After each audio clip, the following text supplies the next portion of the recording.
السلام علیکم ناظرین، آپ دیکھ رہے ہیں حجازی ڈیجیٹل نیٹ ورک۔ میں بدر راجپوت حاضر ہوں معلوماتی ویڈیو سیریز کے ساتھ آج کا دن تاریخ کے آئینے میں۔ ناظرین، 10 اکتوبر آج کا دن تاریخ کے آئینے میں ہم آج ہی کے دن میں دنیا میں رونما ہونے والے اہم واقعات سے آپ کو آگاہ کرتے ہیں۔ ناظرین، 1975 میں پاپوا نیو گنی اقوام متحدہ کا رکن بنا۔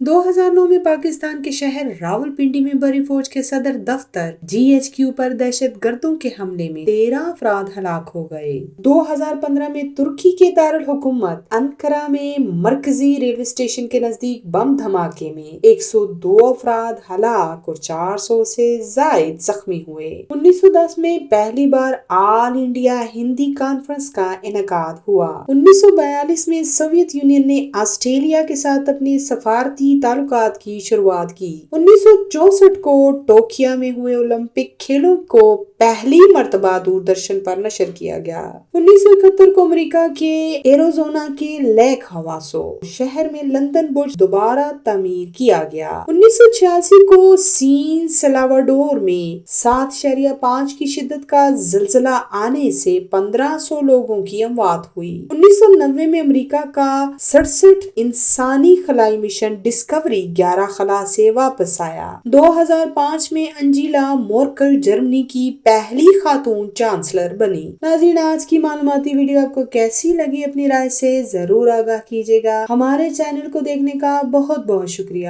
اپنا بہت سا خیال رکھیے گا۔ اللہ نگہبان۔